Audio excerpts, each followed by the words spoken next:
This is going to be controversial. These two mistakes are sabotaging your carnivore results.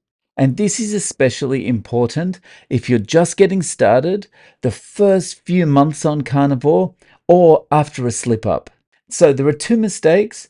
One of them is controversial, the other one not so much. And we're going to start with the least controversial one and just get that out of the way first. Before we do though, let me remind you that I would love to have you on the channel to share your carnivore results. And I've opened more slots every day of the week so that I can fit in more interviews. And just remember, your story doesn't have to be this blockbuster like, I used to weigh more than a submarine and now I can fit between the bars of a birdcage. It doesn't need to be like that. Everyone's carnivore story is important because it's getting the message out there about carnivore and getting the message out there that carnivore can help everyone, no matter what the starting point was. That's really important. And your story might be the one that resonates with someone that needs someone like you that they can relate to before they take the plunge. And all you need to do is send me an email to realzerocarb@gmail.com and I'll get back to you and we'll arrange a time that works for you. It's as simple as that. I'm looking forward to hearing from you. Okay, so first mistake that's sabotaging your carnivore results. And remember, this one is the least controversial. Stop listening to people that tell you no. Stop listening to people that tell you what you're doing is dangerous. Stop listening to people that tell you there are no studies to back up what you're doing. Stop listening to all these people. You see, the thing is, everyone has an opinion about everything, and opinions are like assholes. Everyone's got one, and they're full of shit. There is only one person that you should be listening to, and that is your body. We're constantly told by influencers, vegan activists, doctors that we should be eating all these vegetables and you need to have these plants in your diet.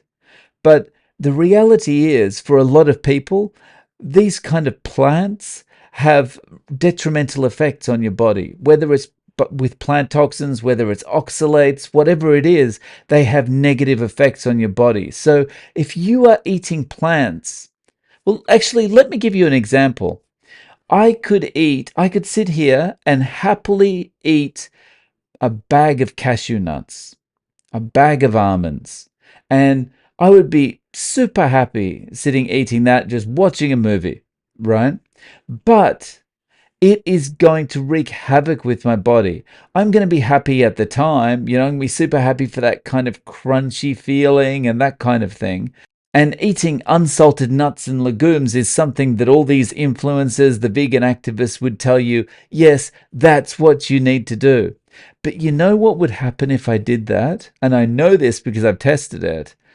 I would wake up the next day feeling like garbage. And I would wake up the subsequent days feeling like garbage because I start to have issues with breathing when I eat those things.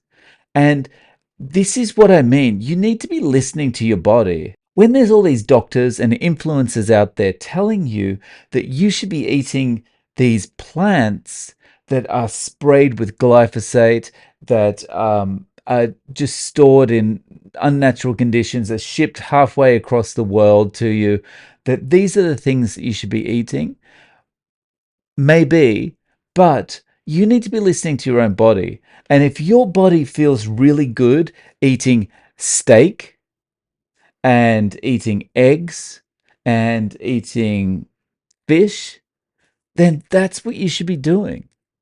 You shouldn't be eating broccoli because some doctor or some influencer makes you feel bad about not eating it. So mistake number one that's sabotaging your results, and this is really important for people first getting started, is stop listening to all these people that say, no, this is a bad idea. No, don't do it. No, it's dangerous. Listen to your body. Of course, if you eat a carnivore diet and actually you're not feeling great, then you need to evaluate why that is. right? So I'm not saying for every single person, this is the answer. You need to judge for yourself. But that's the point of mistake number one. You, along with your body, need to be judging what is right for you, not some doctor, not some influencer somewhere, right? So when someone tells you that you can live entirely on plants, fine, that might work for you, but I'm doing what works for me. And whether that's vegan, omnivore, carnivore, keto, whatever it is, you do what's right for your body. And especially if you're trying to get started with carnivore, you've got a lot of things going against you at the start, least of which in the first few weeks, you're probably not going to feel the best. The last thing you should be doing is listening to people who are telling you that if you're not eating broccoli, you're going to die. All right, so that's mistake number one. Now, just before we get to the controversial mistake, let me ask you to do me a massive favor.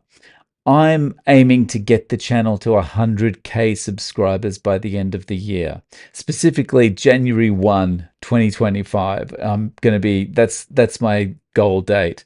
So, could you please help me with that? Take a split second right now to smash the like button and also subscribe.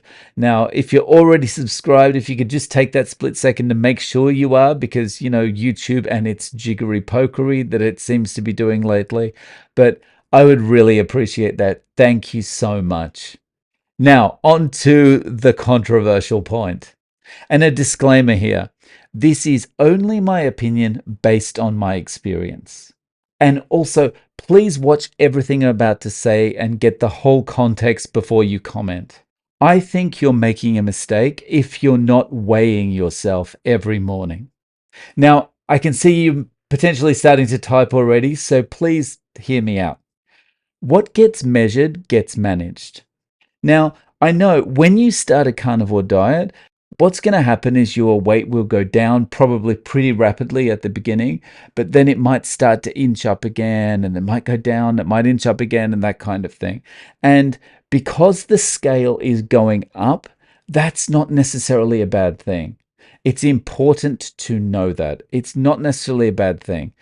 It could be the fact that you're putting on muscle. It could be just that your body is kind of reconstituting itself somehow. Anything like that. It doesn't mean that you're actually getting fatter if you're putting on weight sometimes, right? But again, what gets measured gets managed. And ultimately, the most important thing when you are doing a carnivore diet is your measurements and how you look. So if you look in the mirror in the morning and you are happy with what you see in that reflection, or you're happier than you were the other day when you looked at your reflection in the mirror, that's good, right? If the inches or the centimeters are coming off, that's great, right? But I still think you're making a mistake if you're not weighing yourself every day. And the reason is because it's also a good way of just keeping track of, how things are going. All right. And if you if you were to introduce a food, for example, let's say you've just been doing steak and eggs, and you've been cooking them in beef tallow, or you've been cooking them in lard. Let's say you introduce something new. Let's say that as a kind of snack or to cook in, you decide that you are going to add in butter. All right. Now, most people are going to do okay with butter, but some people, for example, myself, didn't do so well with butter. I can cook in it, but if I snack on it, like you see a lot of people doing, then that just doesn't work for me. I start to put on weight, right? And it becomes visible pretty quickly. But when you're weighing yourself every day, you can also start to kind of keep track of what's happening. And you get maybe an earlier warning about weight coming on than you would if it's an appearance check that you're doing or it's a measurements that you're doing, right? So what I would say is you're making a mistake if you're not weighing yourself. And it's really simple. This is all I did for months and months and months. And I'm actually starting to do it again. Is in the morning, wake up, go to the bathroom, and then weigh yourself. And just put it into your calendar or write it in your diary or something and just write this many pounds. And don't dwell on it, don't focus on it, because again, the most important thing is your measurements and how you look in the mirror. But it's just this extra little check to see how you're tracking one way or the other. And after a while, what you start to notice is patterns. You'll notice like your weight kind of, it goes up a little bit, goes down a little bit, goes up a little bit, but basically the average stays around a particular level once you're kind of down to a weight that you're happy with. When you see that, it puts you in a position where you're able to make more rational decisions about things because you're not so emotionally tied to a weight that's happening. It's almost like this kind of desensitization, like when you first get started on any diet, whether it's carnivore or something else, you're so sensitive to that number.